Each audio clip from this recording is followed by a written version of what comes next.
రక్తం కనబడితే తప్ప వార్త కాదు. కొన్ని వేల మంది రోడ్డుకి అడ్డంగా పడుతున్నది వార్త కాదు. ఎందుకంటే చూసాం కదా ఢిల్లీలో రైతుల ఉద్యమం ఏమైనా సాగిందో, అలాగే ఐటీ ఉద్యోగులు, ఇలా చాలా జరుగుతూ ఉన్నాయి. ఒక పెద్ద సెన్సేషనల్ వాతావరణం వస్తే తప్ప అది వార్త కాదు. మరి ఎలా రివర్ అయిపోయి ఉన్నాం. అదే ప్లాంట్ లో ఉంటే ఒక రోజు అవసరమైతే సమ్మె, లేదా 2 రోజులు సమ్మె చేసి ఉత్పత్తిని స్తంభింపజేస్తే ప్రభుత్వాలన్నీ పరిగెత్తిపోతాయి. మరి రిటర్న్ అయిపోయి ఖాళీగా ఉన్న టైంలో మన ప్రభుత్వాన్ని ఎలా ప్రశ్నించాలి, మనల్ని చూసేటట్టు ఎలా చేయాలంటే ఆ ఆయుధాన్ని కూడా కేంద్ర ప్రభుత్వం మన చేతిలో పెట్టింది. మనం దాన్ని మర్చిపోతున్నాం. ఏంటది? మర్చిపోవట్లేదు, మన చేతిలోనే ఉంటుంది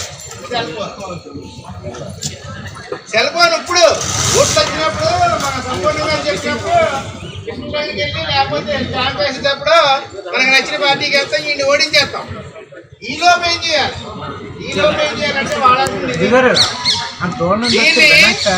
ఈ సెల్ ఫోన్ వాడితే పెద్ద పెద్ద ఉద్యమాలు కూడా మోడీ గారు వెనక దగ్గర. మీకు రైతుల ఉద్యమం ఒకవైపే, కానీ ఆ రైతుల ఉద్యమాన్ని సపోర్ట్ చేసింది ప్రపంచవ్యాప్తంగా ఉన్నటువంటి సోషల్ మీడియా. అదేలా సాధ్యమైంది? రైతుల పిల్లలు ఢిల్లీలో, పంజాబ్, హర్యానా మొత్తం ఈ 4 రాష్ట్రాల్లో ఉన్న రైతుల తాలూకా పిల్లలందరూ కలిసి ఒక అసోసియేషన్ కింద ఫామ్ అయ్యి ప్రపంచవ్యాప్తంగా ఒక సర్వర్ని సెట్ చేస్తారు. ఇక మోడీకి దాని మీద కంట్రోల్ లేదు. మోడీ కంట్రోల్ ఉంటే రైతుల ఉద్యమాన్ని ఇంకా దారుణంగా చేసేవాడు. అప్పటికీ ప్రయత్నం చేశాడు, కానీ ఆయన వల్ల కాలేదు. ప్రపంచంగా చీ అనే పరిస్థితి వచ్చింది. ఏంటి రైతులకు ఇంత ఘోరమా, ఇటువంటి చట్టాలు అయ్యి అనేటప్పుడు దానికి తలకి వెనక్కి వెళ్ళాడు.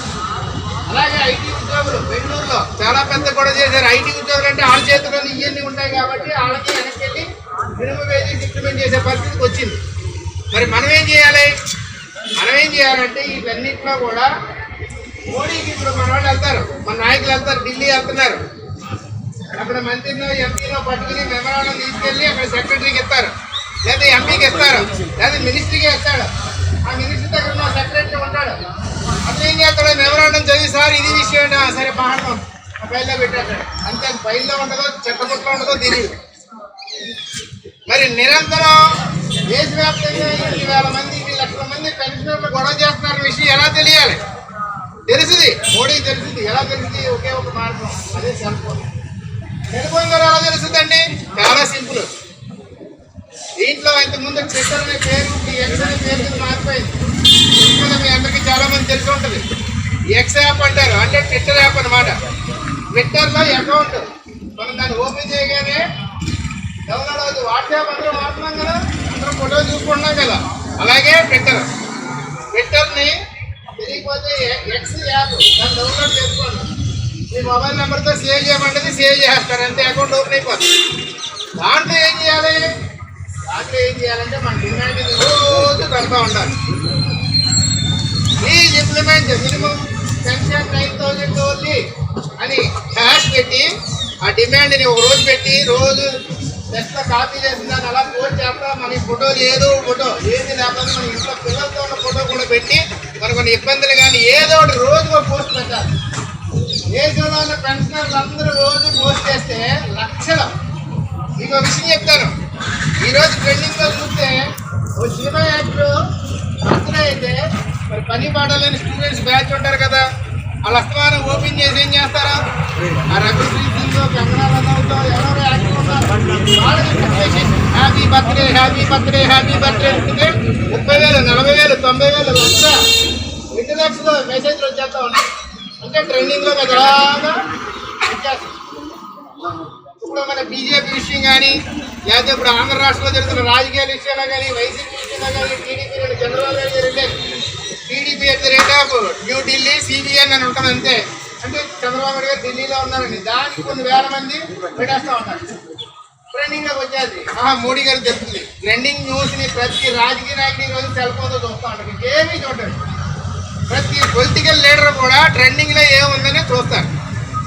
క్రికెట్ మ్యాచ్లు కానీ అన్నీ ఏదైనా సరే, ఫ్యాషన్ షోల దగ్గర నుంచి ప్రతిదీ కూడా ఒక పెద్ద అలజడి. దేశంలో ఏం జరుగుతుందో వితిన్ సెకండ్స్లో అక్కడ అలా ప్లే వస్తూ ఉంటుంది.